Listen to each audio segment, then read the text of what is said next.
Magandang araw mga kapatid, kamusta na po kayo? Tayo mag-aaral ng salita ng Diyos. Simulan na natin. Ang topic po natin ay tungkol sa tithes and offerings. Napakahalaga po kasing topic ito para sa ating mga mananampalataya, lalo na po sa Children of Light. Kasi naalala ko si Sister Des noon, ang ating head servant na si Sister Des, ay lagi niyang pinangangaral ito. Kasi napakahalaga naman talaga. Kaya lilinawin natin sa ating pag-aaral na ito. Marami ang tinitingnan ng tithes and offerings as an obligation, pero sa katotohanan ay isa siyang act of worship. We can give our talent, our time, and our treasures for God. Giving is not just about money. Hindi lang siya about money, but it's about trust and obedience and gratitude. When we give, we acknowledge that everything that we have right now, kung ano meron man tayo, ay galing kay God. Okay, number 1. Ano yung tithings? No? Tithes. Ano ba yung tithes? Tithes are God's command. No? Ang tithing ay command sa atin ni God. Ayon sa Leviticus 27:30, ano nakasulat doon? States that every tithe of the land, whether from the seed of the land or the fruit of the trees, belongs to the Lord as is considered holy. Makikita natin dito na inuutos to sa atin ng ating Father God, no? Kasi nakasulat siya sa Leviticus. So, sinasabi sa atin ni Father God na obligasyon natin gawin to bilang believer niya. Ano ba na itutulong netong tithes natin? Kasi ito ang nagsusupport ng mga ministry work natin, di ba? And kung sa Old Testament, yung it keeps the storehouse full, no?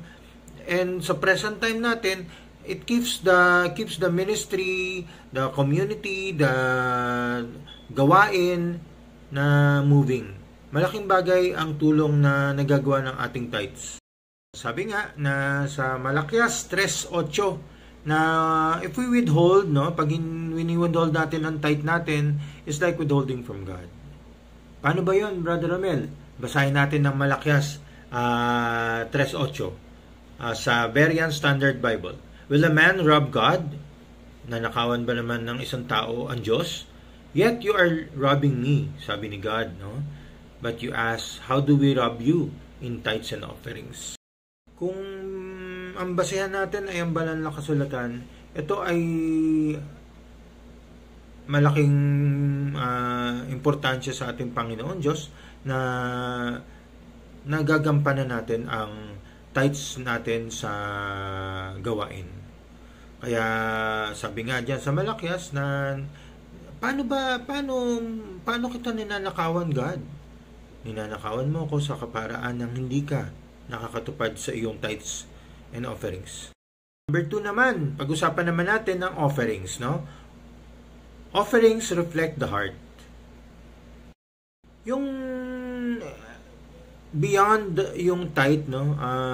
Tithing is our obligation kay God. Ito naman, ang offering naman, to be clear, para malaman natin ang diferensya, it's beyond the tithe, no? Yung offering natin shows our love and generosity to God. Yung offerings natin. Kaya may pagkakaiba siya, kapatid. Ang offering daw ay God does not look on the amount but the attitude of the giver. Yung kung paano tayo, kung gaano tayo kasaya na nagbibigay ng ating offering. Kasi nasa Marcos 12:41-44, yung storya ng widow's offering.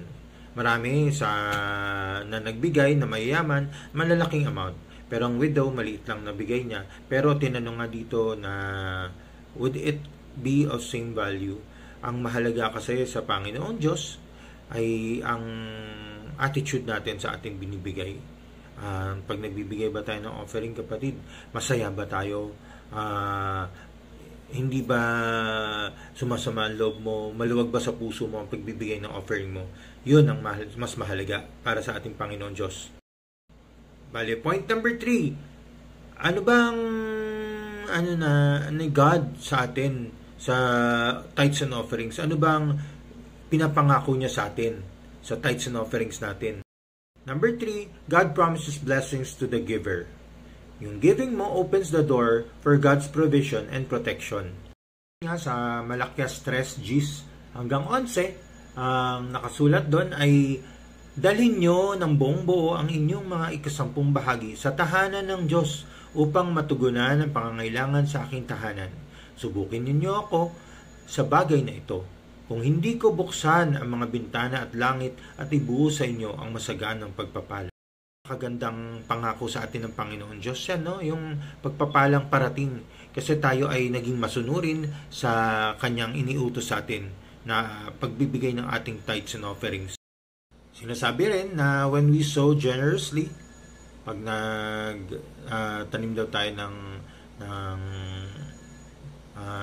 generosity, ay aani rin tayo ng magandang ani. Ano ba yun? Saan ba nakabase yun, Brother Romel? Sa 2 Corinto 9:6. Basahin natin, no? Ang nakasulat sa 2 Corinto 9:6. Tandaan nyo ito, ang nagtatanim ng kaunti ay aani ng kaunti. At ang nagtatanim naman ng marami ay aani ng marami. Malinaw na malinaw ang sinasabi ng ating Panginoon na ano ba ang action na ginagawa mo sa tithes and offerings mo? Tinitipid mo ba ang gawain ng Panginoon? Ang pinapagawa sa iyo ng Panginoon pagdating sa tithes and offerings, kapatid? Hindi ba maluwag sa dibdib mo ang magbigay para sa ministeryo niya? Blessings na parating sa atin ay hindi lang financial, no? Minsan kasi rin, bakit ba parang hindi umaahon ng buhay ko? Kasi siguro isa rin, kapatid, ang hindi mo pagtupad ng utos ng Panginoon. Hindi lang yung financial blessings na parating na sa'yo kasi tinupad mo. Pati na rin yung joy, just good health, and good opportunities. Kung ikaw, kapatid, nahirapan ka maghanap ng trabaho ngayon, siguro isa rin ang way, no, yung tithes and offerings para i-boost ni Lord ang blessings na mabigyan ka ng magandang trabaho na hinahanap mo at inaasam-asam mo na matagal na. Tapos yung good health, palagi ka nagiging masakitin for the past days, pero siguro isa rin ito na way for us, no, na ma-receive yung blessings to health, no, to our health, and yung joy ng puso mo. Kasi pagka nararamdaman mo na you're joyful na to give your tithes and offerings, diyan na parating na, kapatid, ang blessings ng buhay mo. Lastly, giving is worship and partnership with God. Napakagandang pakinggan, no? Yung giving natin ay isang worship natin and partnership with God. Isipin mo, tibay ng kapartner natin, ang Panginoon Diyos. Every time we give, we join God's mission to bless others.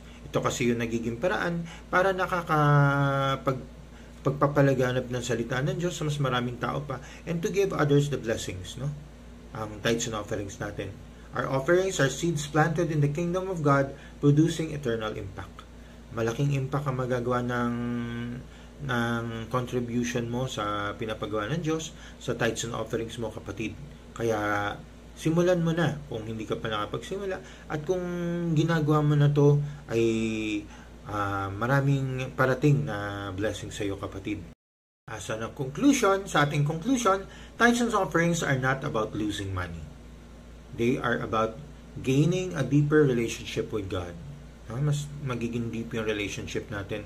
Alam nyo po, ang isa, kung hindi natin kayang magbigay para sa ministeryo, yun na yung, no, hindi pa bukas yung ganun, yung bukas yung puso natin, no? And let us give faithfully, cheerfully, and generously, knowing that God is our ultimate provider.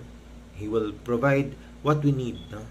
And yan ang mga hinihingi niya sa atin bilang mananampalataya, kaya natutunan na natin ngayon sa ating pag-aaral. So before we end, this is the challenge, the call for us. Am I giving God my best? Binibigay ba natin yung best natin for our tithes and offerings? May itinatabi ba tayo para sa ating tithes and offerings? Or just yung mga leftovers, yung mga latak-latak na lang? Na yun lang ba ang dinideserve ng ating Panginoon Diyos? Yung mga latak lang? Or we should give our best?